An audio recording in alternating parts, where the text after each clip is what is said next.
Welcome to the Private School Leader Podcast, where private school leaders learn how to thrive and not just survive as they serve and lead their schools. I strongly believe that it is possible to have a long and happy and fulfilling career as a private school leader. And my passion is to help you figure out exactly how to do just that, right here on the Private School Leader Podcast. I'm your host, Mark Minkus. So we've all heard the term oxymoron before, and I'm sure that we've used it. And the definition for oxymoron is a figure of speech that pairs two opposing words, two words that don't seem to go together. And so we've got some famous movies that are oxymorons in their title, like True Lies, the Bond movie You Only Live Twice, Eyes Wide Shut, and one of my favorite movies, Back to the Future. But we also have others that some of them are funny. Some of them, make us smile a little bit, like Unbiased Opinion, Minor Miracle, Plastic Silverware is one of my favorites. Controlled Chaos, that is kind of the definition of our day at work. Near Miss, Minor Catastrophe, Seriously Funny, Small Crowd, and my all-time favorite oxymoron, which is Jumbo Shrimp. So why am I talking about oxymorons? Well, today's episode, I want to talk about something that most of us as private school leaders feel, and something that's true about most of us, and that is isolation in a fishbowl. And we know that isolation is all about loneliness and being alone and feeling alone. And we know that phrase fishbowl, that the idea is that someone that's under intense scrutiny and that everyone is always watching and that we're in that glass fishbowl and just, like I said, everyone's watching us. And as private school leaders, sometimes we feel like we are isolated and lonely, but also under that intense scrutiny. And so on today's episode of the Private School Leader Podcast, I'm going to teach you 6 ways to overcome the feeling of isolation in a fishbowl. Before we start today's topic, I'd like to give you a free resource. It's called The 6 Things That Every Private School Teacher Wants from Their Leader. And this guide is a 6-page PDF that I think can be a game changer for you as you lead your school. And I guarantee you that if you do these 6 things, that the teachers at your school, they'll be happy to follow you. And you can grab your free guide by going to theprivateschoolleader.com/guide. And that's for the 6 things that every private school teacher wants from their leader. That's just a free resource, a gift for you to say thank you for listening to the podcast. And I also want to ask you a couple of questions. You know, we're talking about feeling isolated and being under scrutiny, and just the other feelings that go along with being a private school leader. And I wonder if you ever feel tired and discouraged, or if you feel overwhelmed, or if you ever feel like the pace of what you do and the pace that you keep is just not sustainable. And does the school tend to invade your weeknights and your weekends? And do you feel like the phrase work-life balance is a myth? Well, if you answered yes to any of those questions, then I want you to check out Thrive Academy. And Thrive Academy is an online course that I created just for you, private school leaders, to help get you out of survival mode and get you back to feeling energized at school. And I always say at the top of the episode that I believe that it is possible to have a long and happy and fulfilling career as a private school leader. And I used to be in survival mode. I used to be in kind of pretty rough shape. If you've listened to the podcast, you know that. And about 11, 12 years ago, I figured out a lot of things after making a lot of mistakes. And I built this course so that you don't have to make the same mistakes that I've made, and that you can go from surviving to thriving. And I want to teach you how to do that. So I really believe that Thrive Academy can change your life and change the way that you work as a private school leader. And so you can check that out at theprivateschoolleader.com/thrive, theprivateschoolleader.com/thrive. Check out Thrive Academy. So on today's episode, we're talking about how to overcome something that most private school leaders feel. and that is isolation in a fishbowl. And what I want to do is kind of break this down, and we're going to do isolation first and talk about the feelings of loneliness and isolation as a private school leader, and then I want to give you 3 strategies to overcome that, and then we'll get into that idea of being in a fishbowl where every decision that we make is scrutinized and is second guessed and is discussed, and all that goes along with being a private school leader, and how those 2 things seem like an oxymoron, isolation in a fishbowl, but unfortunately that's how we feel a lot of the time. And I want to give credit to the author of the 7 Secrets of the Savvy School Leader. The 7 Secrets of the Savvy School Leader by Rob Evans. There's a part of 1 chapter that talks about overcoming isolation in a fishbowl. I'll link that book in the show notes. Excellent book, 7 Secrets of the Savvy School Leader. And so let's start with talking a little bit about feelings of isolation and how to overcome that. So there's an old saying that says it's lonely at the top. And we know that as leaders that we sometimes feel very lonely. And isolation, the literal definition of the word, is the condition of being alone. And then on top of that, when I was looking at the definition, there was one that said being alone, especially when this makes you feel unhappy. So sometimes we're happy to be alone. You don't have to be lonely when you're alone. Sometimes being alone is fantastic, but the condition of being alone when it makes you feel unhappy is literally the definition of isolation. And I wonder, do you ever feel that way as a private school leader? I know that I do. And I know that when I was a head of school for 21 years that I felt that way all the time. And see, we have lots of peers. Most private school leaders come up as teachers and coaches, and then sometimes, and we have those peers, we have those colleagues, and then we either go to a new school or we're promoted from within at our school, and then we lose those peers because then they become our direct reports, and we can't have those same types of relationships. And the higher up we go in leadership, the lonelier it is. And some other reasons why we feel those feelings of isolation is because often we're the bearers of bad news, and that's lonely. The idea of, letting someone know that they're terminated, firing a teacher or suspending or expelling a student. And then we have to make very difficult decisions. Again, some of those have to do with the budget, and some of those have to do with things that I just mentioned about personnel issues or student discipline issues. We have to enforce the handbook and the discipline part of it, the employee handbook.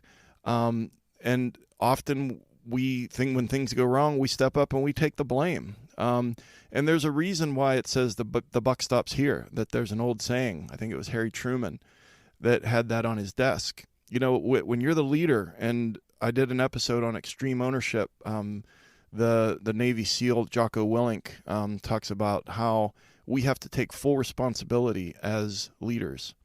Well, when we take full responsibility, when the buck stops here, it gets lonely.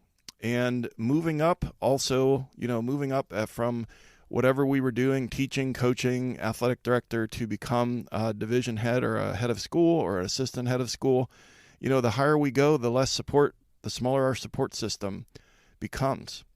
And I know from experience that your significant other, if you have one in your life, or the family members that you live with, they can only do so much. They can only listen to so much. They can only take so much, and we can only share so much.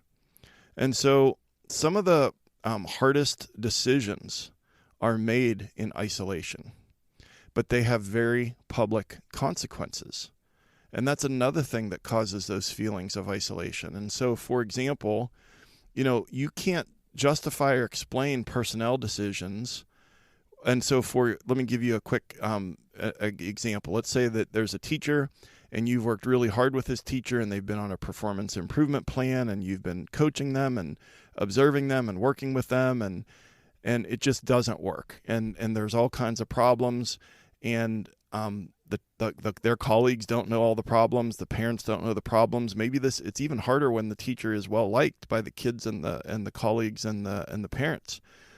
But you know that they need to go, and so you terminate them. And even if the school gives them like a generous severance package, then, an email goes out, a personnel update, and there's just very few details. So-and-so no longer is employed at ABC school. And then what happens? You make this decision in isolation, fully armed with all the facts, but then you have to suffer in silence when maybe a few teachers or a few parents start to badmouth you and the school. Oh, they didn't give them a chance, and they don't know, all the things. And what are you going to do? Well, you can't get up at a staff meeting and be like, well, and start airing the dirty laundry about this teacher. You can't do that. You just have to, like I said, suffer in silence with some of these very difficult decisions that are made in isolation that have very public consequences. And so the last thing I want to say about these feelings of isolation and loneliness before I give you 3 strategies to overcome it is I want everyone that's listening to just pause and acknowledge that these kinds of situations, that they leave scars. They leave some emotional scars. When we have to make these decisions, we wrestle, we lose sleep. We wrestle with these decisions, we lose sleep. We are, all torn up emotionally over different decisions that we make. And what we do is emotional work. And so when we make those decisions, especially ones that involve a separation of employment or a student that has to be expelled, those are really hard decisions, and they leave an emotional impact and a scar. And I feel like sometimes that we think that we're robots, and that, you can't have it both ways. We can't be doing emotional work and behind emotional intelligence and highly empathic and all these things that make us good leaders, and then be completely unfeeling Terminator robots when it comes to, tough decisions. It doesn't work that way. And so I think we just need to acknowledge that. So, I hope that didn't bring you down at all. I hope that it made you feel heard and seen, that, unless someone is an administrator, a leader at a private school, they don't know how it is for you. Just like you don't know what it's like for an emergency room nurse or a firefighter or an attorney, or someone who is on the mission field in Africa. It's like everyone has their own job and their own stuff and their own experiences. And you know what it's like to be a leader in a private school, but very, very few people do. And so that leads to those feelings of isolation. And so now that we've kind of had a light, we turned the light on this issue, then what are we going to do about it? Okay. So that this podcast is all about taking action and trying to be practical. So let's talk about the 3 ways to feel less isolated as we lead at our schools. So number 1 is to create a support system of other private school leaders. Create a support system of other private school leaders. So even if it's one person, but it's better if it is more than one person, that if you can establish some friends, not even friends, but just acquaintances, and it's fantastic if it turns into mentorship, but just to form some relationships with some other school leaders, some private school leaders. And for me, there were 2 men that made a tremendous difference in my career. Both were earlier on, in the first 10 or 11 or 12 years of my career. And one was named Ken, and the other's name is Peter. And Ken was kind of local, and Peter was at the other end of the state that I live in. And just nights on the phone and emails and here and there, and just someone else that was going through the same stuff that I was going through. Thankfully, they were a little further down the path than me. And, if you can find that, that's fantastic. But even if you can't find that, to just someone else, even if they're at the same stage or even younger than you or less experienced than you at the job that you're currently doing, just to have someone else that knows what it feels like. And so, whether it's through NAIS or ACSI or NCEA or whatever governing organization that you are a member school, where these private school leadership organizations that are there to help. Many of them have affinity groups for heads of middle school or early childhood directors or athletic directors or heads of school. And it's really important. I know that you're busy. I know that it takes time to get on that call once a month or to, do these things, but it is so important to create that support system. And, joining professional associations, especially leaning in at the state level. So, NAIS has state level or a few states combined, upper Midwest or, the Pacific Northwest. And for ACSI, NCAA, just lean into the state level. And maybe even it's like let's say you're a math teacher that has grown into a leadership role, you have the NCTM, the National Council for Teachers of Mathematics, that, there are other people out there that are going through what you're going through, and just to try to connect with even one of them. And that's why it's so important to attend conferences. And when you attend conferences where you can connect with peers that are facing similar challenges, I know that when I'm at a conference and I'm tired, the last thing I feel like doing is going to the thing where everyone's getting together in the evening. But those are so important because, you can connect with one person that then can make a difference for years down the road to reduce that feeling of loneliness and isolation. And then finally, just two more things about this support system. First is to just listen to this podcast every week. And I'm here. I know it's a voice, and it's not you talking to a live person, but it is a person that's talking to you every week that has gone through some similar experiences and hopefully is speaking to you authentically, and hopefully you can find some encouragement here. And then the last thing is that I'm actually working on an online community for private school leaders that would be, accessed through the website, a free online community.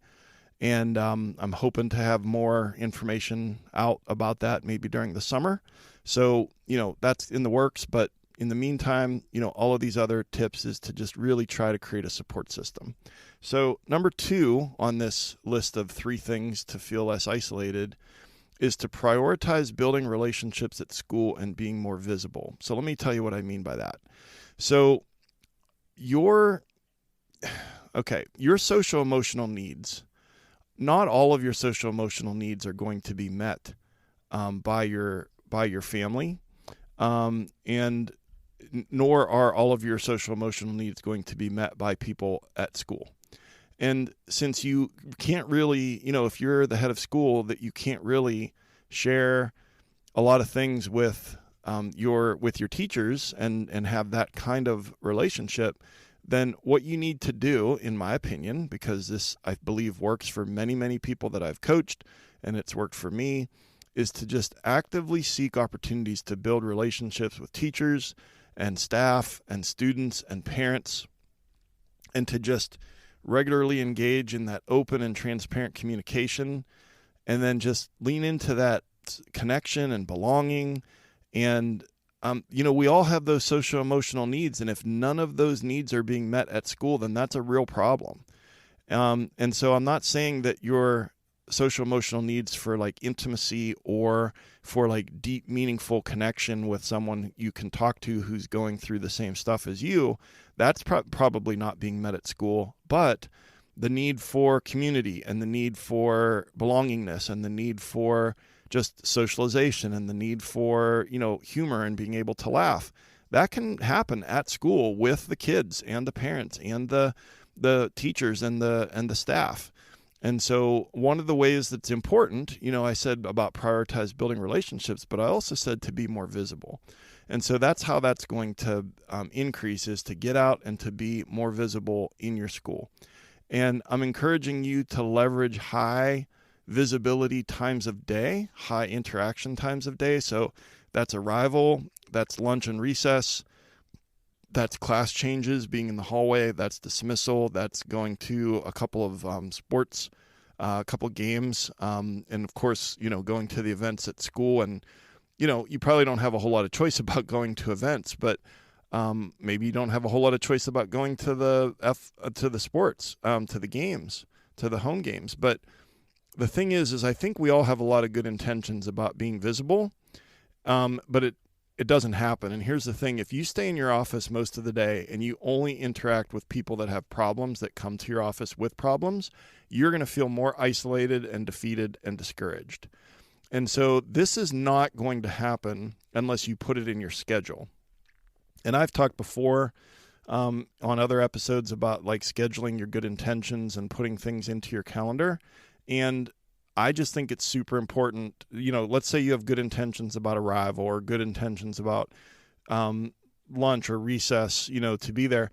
And I'll talk to some leaders that I coach, and they'll say, yeah, I really mean to get into the lunchroom, or I really mean to get outside for recess. And weeks will go by and it doesn't happen. And I say, well, is it on your calendar? And then they say no. And so we're going to put it in our schedule. I'm not saying all of those things every single day, but I'm saying most of those things at least once or twice a week. And then it is much more likely to happen. Yes, there will be things that derail your day and the tyranny of the urgent and those kinds of things, but it's not going to happen at all unless it's in your schedule. And then just, again, when it comes to this, just the kids, it's all about the kids. That's why you got into this in the first place. So what are ways that you can have those interactions with the kids, whether it's during their advisory or during recess or during their morning homeroom, or, those less structured times, like when you're popping in and out of classes, that's great. But, trying to interact with kids at those less structured times is when it's going to be more fun. And I just think that we need to have more fun as private school leaders, and then that will reduce those feelings of isolation as well. And then the third way to overcome isolation, and then we'll talk about the fishbowl for a few minutes, is to prioritize your relationships outside of school. And so I know that this is the last thing that you feel like doing, but it's also the most important thing. And I know that when my 3 daughters were little, and I would come home and they'd be like, Daddy, let's wrestle, or Daddy, play horsey. And I would get on my hands and knees and they would jump on my back. And, is that what I felt like doing when I was tired after a long day at school? No, but did I do it? Most of the time, I really tried to do it. And, we talk about quality time with your spouse or partner or your children or your friends, but I really believe that quality time equals device-free time.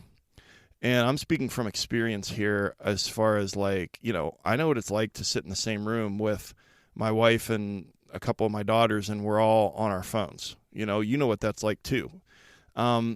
I'm not sure that that's really meeting anybody's needs, emotional needs for overcoming isolation and overcoming loneliness. And so I think that it's quality time equals device-free time, and just trying to have some of that in your life, in your day. And then if you are married, if you have a partner, a date night.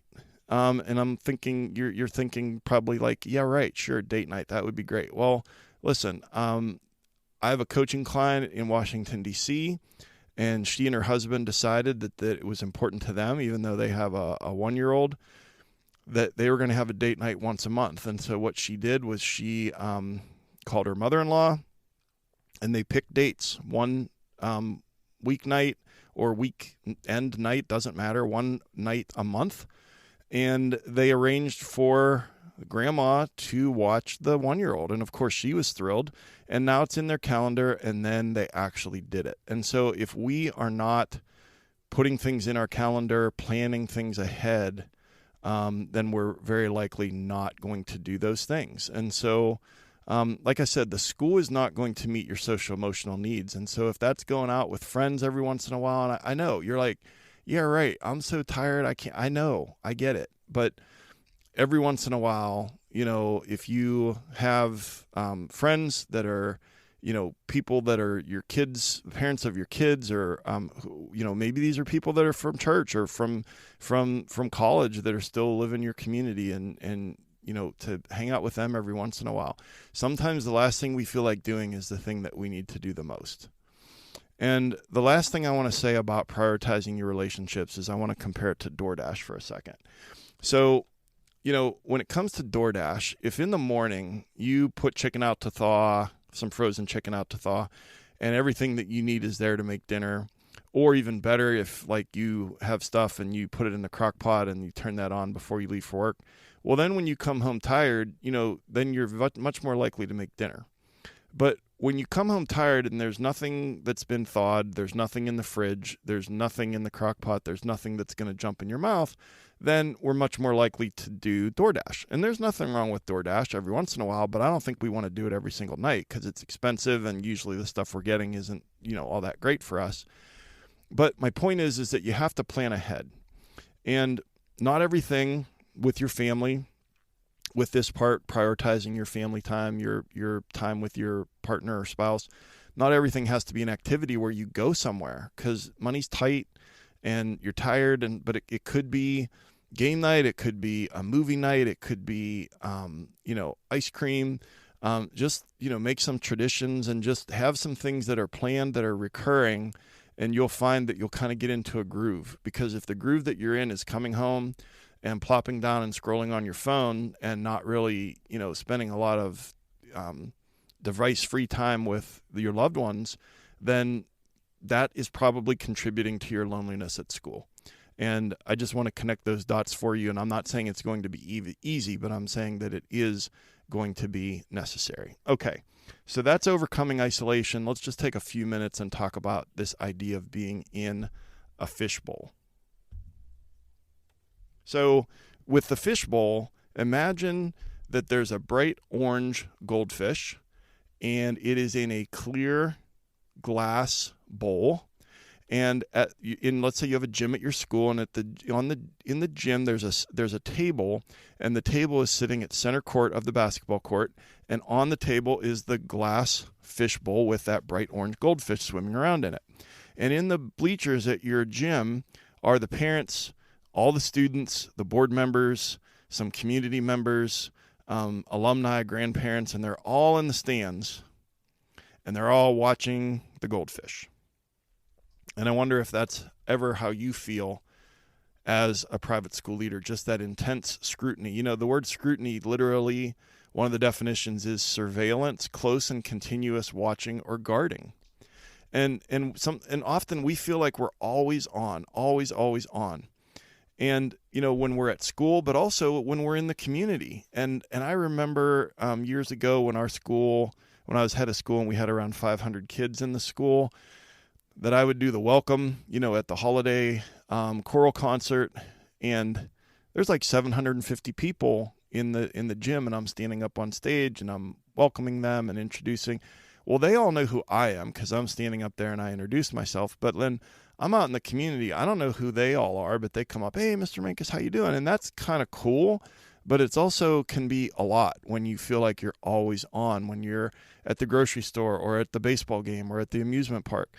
I remember one time my wife and I years ago were at an outlet mall like an hour and a half east of my home, and we're just in a bookstore at this outlet mall, and I'm like flipping through a book, and then I just hear Mr. Minkus, and I turn around, and it was one of like my 9th grade students.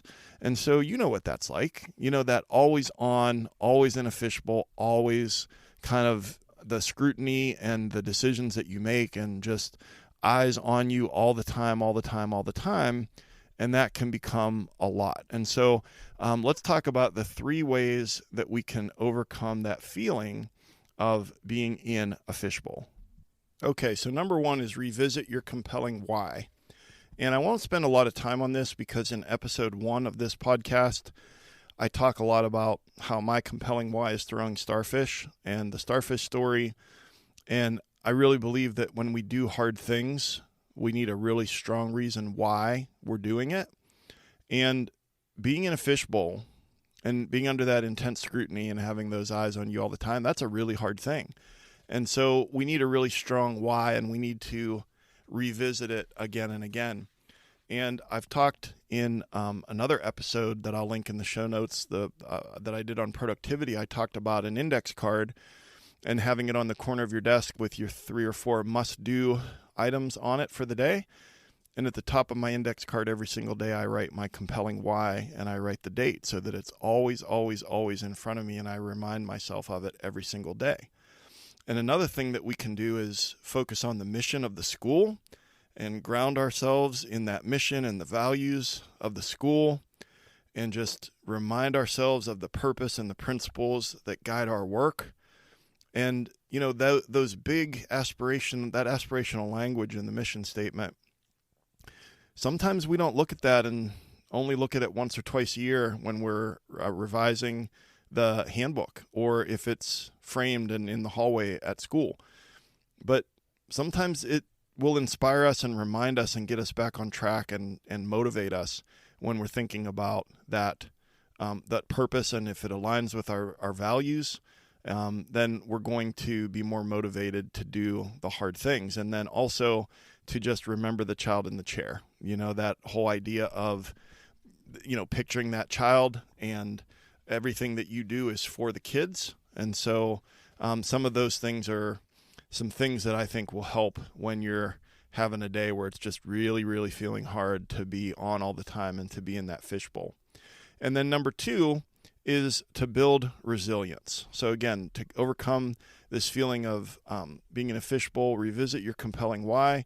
Number 2, build resilience. And so we want to develop a growth mindset, and we want to build that resilience by just reframing our challenges as opportunities for growth. And I know that sounds like something that you would say to a teacher at a debrief on a classroom observation. Challenges are opportunities for growth.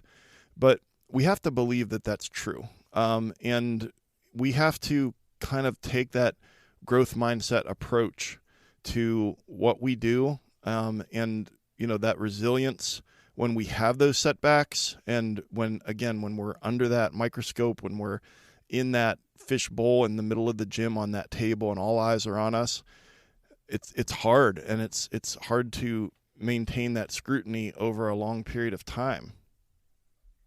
So number 3 on our list of ways to overcome that feeling of being in a fishbowl is to display integrity and stay true to your values. So it's important to remain authentic and to stay true to your values as a leader in your identity, but to just really, really, really hold on to that integrity and that fairness and that ethical conduct in all of your interactions. And so I've just found that I think it was Mark Twain that said the truth is the easiest thing to remember, that when it comes to that scrutiny, and sometimes we feel like it's not fair, that, we just wish that someone could cut us a break and that we weren't under that microscope all the time or in the spotlight all the time, or however you want to put it. But part of the problem with being in the spotlight is that everybody sees when we mess up. And so, we want to own those mistakes. We want to apologize if we need to. But what I've found is that, when I let my integrity slip, then that just causes a lot of stress and anxiety under that scrutiny in that fishbowl. And so this can really help you navigate that scrutiny with confidence and integrity. And so let me hit you with that again, that integrity can help you navigate the fishbowl with confidence and integrity, meaning that it's just, you are able to, you're just able to not have to overthink everything and not have to remember, who said what to who and all of these different things. Just when you're in that spotlight, you can be more confident if you're relying on your integrity and ethical decision making. And then just one quick bonus for being in the fishbowl, how to overcome that is to do what you need to do to overcome imposter syndrome. Because when we're in the fishbowl, when we have all of those eyes on us, then sometimes that's when we're feeling like an imposter, like we're going to be found out. And you might be saying to yourself, well, yeah, that sounds real easy. Overcome imposter syndrome. Well, listen, I did a whole episode on that back in episode 27, and I will link it in the show notes. And when you have time, you can listen to that if you're struggling with imposter syndrome when you are feeling like that goldfish in that fishbowl. So what are the big takeaways from today's episode? Well, isolation is defined as the condition of being alone, especially when you are unhappy about being alone. And scrutiny is defined as surveillance, close and continuous watching or guarding. And as private school leaders, we often experience the oxymoron of isolation in a fishbowl. And so the way that we're going to overcome isolation, feelings of isolation, is number one, create a support system of other private school leaders. Number two, prioritize building relationships at school and being a more visible leader. Number three, prioritize your relationships outside of school and schedule those things into your calendar. And then how we're going to navigate being in that fishbowl is number one, revisit your compelling why. And number two, build resilience. And number three, display integrity and stay true to your values. So I like to end every episode with a call to action. And what I'd like for you to do is to pick one, either the feeling of isolation or the feeling of the scrutiny in the fishbowl, whichever one you feel is a problem for you right now, or the bigger of the two problems. Pick one of them. And then pick one strategy and then do the strategy. So I've given you 3 strategies for isolation, 3 strategies for being in the fishbowl. Pick one, either isolation or fishbowl, and then pick one strategy and implement that strategy in the next week. And so let's wrap it up. I want to say thank you so much for listening to the podcast, and I'd love to give you a free gift called The 7 Steps to Having Successful Meetings with Upset Parents. And this is an 11-page PDF that gives you a step-by-step plan to have better meetings with the parents at your school. Every good coach has a game plan. Every good teacher has a lesson plan, but too many private school leaders don't have a plan when they sit down to meet with an upset parent. Well, now you have a plan, and you can grab that guide over at theprivateschoolleader.com/meeting. So the 7 steps to having successful meeting with upset parents, you can grab that at theprivateschoolleader.com/meeting. And then just one more reminder that I've created an online course called Thrive Academy, and it can help you have a long and happy and fulfilling career. And it's not about information, it's about transformation, your preferred future, this preferred version of yourself, this climactic scene where you see yourself as a fulfilled, happy leader, and doing this for a really long time. Well, how are you going to get there? Well, one of the ways is Thrive Academy. And there's 7 modules. It's broken into 39 lessons with over 9 hours of video content and an 86-page workbook with guided notes and reflection questions and calls to action and habit tracking calendars and step by step by strategy. And I can get you from point A to point B, get you out of survival mode, and get you to start thriving at your school. So head on over to theprivateschoolleader.com/thrive to check out Thrive Academy. And if you're getting value from the podcast, I'd love to hear from you. If you can shoot me an email at mark.o.minkus@gmail.com, I'd appreciate it. Be sure to subscribe and never miss an episode. The show notes for today's episode are at theprivateschoolleader.com/episode 76.